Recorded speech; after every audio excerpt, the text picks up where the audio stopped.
سجا نے نبوت کا دعویٰ کیا تھا اور ساتھ ساتھ کچھ نرمیاں بھی دے دی تھیں۔ آج ہمیں علماء اچھے کیوں نہیں لگتے؟ بعض لوگ ایسے نہیں علماء اچھے نہیں لگتے، وہ کہتے ہیں نرمی کوئی نہیں ہے جی، بڑا سخت ہے جی دین، ان کو میٹھا میٹھا دین چاہیے ہوتا ہے جس میں اتنی گنجائشیں ہوں کہ ان کی ساری خواہشات پوری ہو جائیں،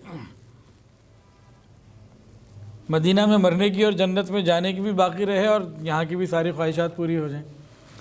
تو سجا نے اسی طریقے کے لوگوں کو جو ہے نا وہ اپنا قریب کیا اور اس نے کئی کام کیے۔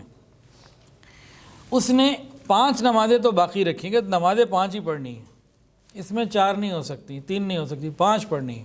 لیکن سور کا گوشت کھانا ہے، دل کر رہا ہے کھا لو، شراب پینی ہے، دل کرتا ہے پی لو، زنا کرنا ہے کوئی بات نہیں کر لو۔ تو جب اس قسم کی یہ آزادیاں دیں تو بہت سے عیسائی بھی آ گئے کہ بھئی جنت بھی ملے گی اور یہاں بھی سب کچھ مزے ہوں گے تو ٹھیک ہے، پھر کیا مسئلہ ہے۔ تو اس قسم کی گنجائشیں اس نے دی تو کافی لوگ اس کے ساتھ آ گئے۔ اسی وقت میں دوسری طرف مسیلمہ کذاب کا فتنہ بھی سر اٹھا چکا تھا اور بہت سارے لوگ اس کے پاس بھی جمع ہو چکے تھے اور وہ بھی مدینہ طیبہ پر حملہ کرنے کی سوچ اور فکر میں تھا۔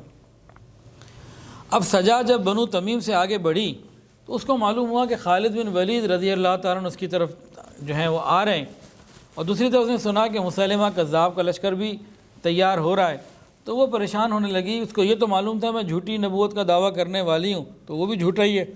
میں کہا ایسا نہ ہو کہ وہ نبوت میں میرے لیے کوئی رکاوٹ بنے، کہتے ہیں نا ہم پیشہ دشمن ہمیشہ، تو یہ کوئی مسئلہ نہ کھڑا ہو جائے۔ تو ادھر یہ سوچ رہی تھی، ادھر سے مسیلمہ سوچ رہا تھا کہ یہ سجا بھی آگے میدان میں، تو کیا بنے گا؟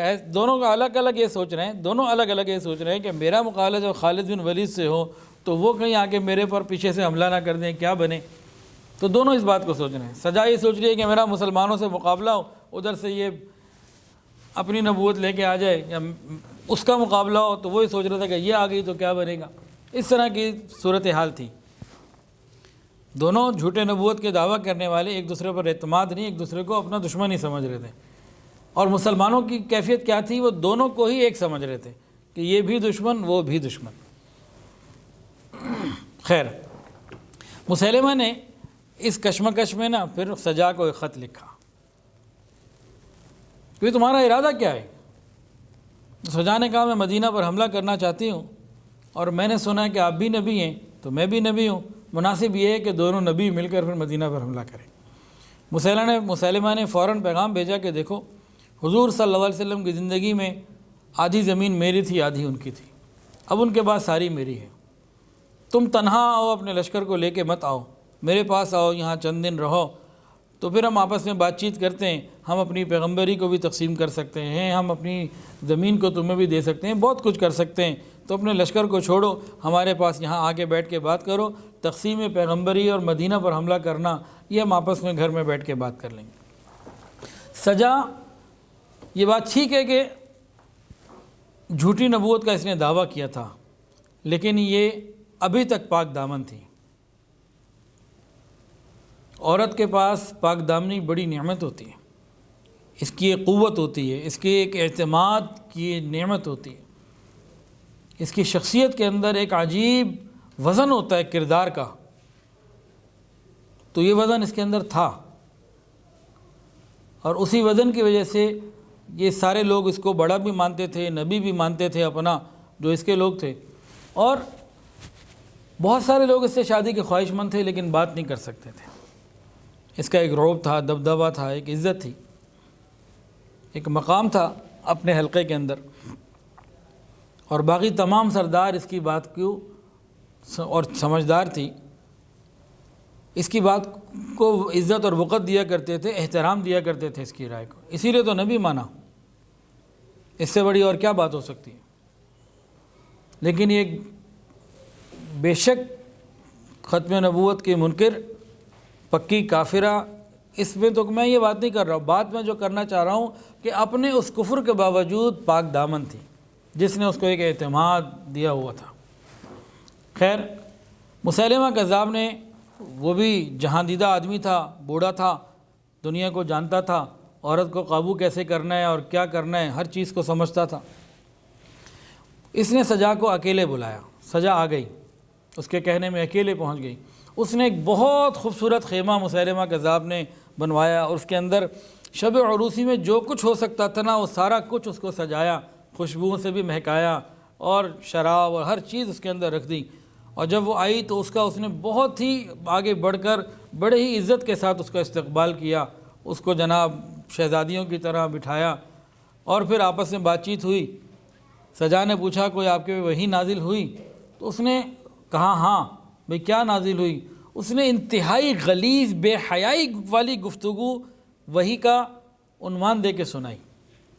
وہ ایسے غلیظ الفاظ ہیں جو بیان کرنا اور پڑھنا بھی ایک درد سری ہے. کوئی با حیا آدمی، کردار والا آدمی اسے پڑھ بھی نہیں سکتا، ہضم ہی نہیں کر سکتا. اس نے وحی الہی کہہ کے اس بدبخت نے سنائی.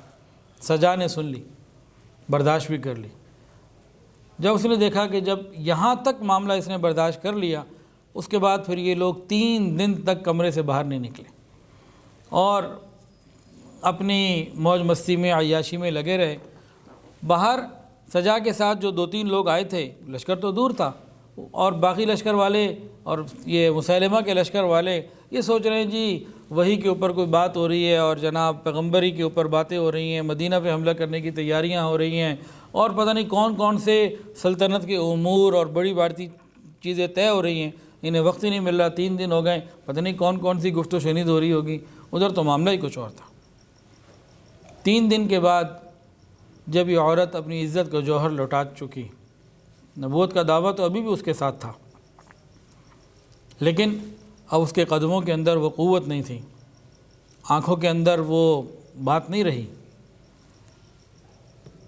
اب جب یہ گئی تو سجا نے اس کو کیا کہا کہ بھئی ہم دونوں ایک دوسرے سے رابطہ کرتے ہیں. اس نے اس کے اوپر، سجا نے اس کی پیغمبری کو بھی تسلیم کر لیا. اچھا یہ 3 دن کے بعد واپس آ گئی. اب لشکر والوں نے دیکھا جو گئی تھی واپس وہ نہیں آئی، کیونکہ جب گئی تھی پاک دامن تھی، جب واپس آئی تو وہ عزت کو لوٹا چکی تھی کہ نظریں جھکی ہوئی ہیں اور قدم میں وہ قوت نہیں ہے، کچھ بھی نہیں.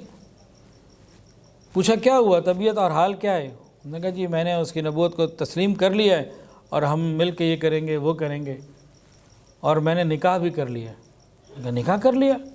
گواہ کون ہے؟ حق مہر کون سا ہے؟ نکاح کس نے پڑھایا؟ اس کے بعد کسی بات کا جواب نہیں تھا. یہ فوراً واپس پلٹی اور مسیلمہ کے پاس گئی. مسیلمہ دیکھ کے ڈر گیا، پتہ نہیں کیا بات ہے، پھر کیوں واپس لوٹ آئی. پریشان ہوا. نے کہا بھی حق مہر کتنا ہے؟ میرے لوگ پوچھتے ہیں حق مہر کتنا ہے تمہارا؟ کہا ٹھیک ہے تمہاری قوم کو فجر اور عشاء کی نمازیں معاف، یہ تمہارا حق مہر ہے. اب وہ اندر تو بات نہیں رہی تھی.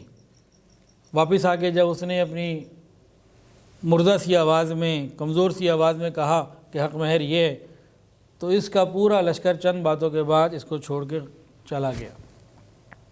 اور یہ پھر وہاں سے روانہ ہوئی اور اپنے قبیلہ بنی تغلب میں ایک جگہ پہنچ کر گمنامی کی زندگی گزارنے لگی.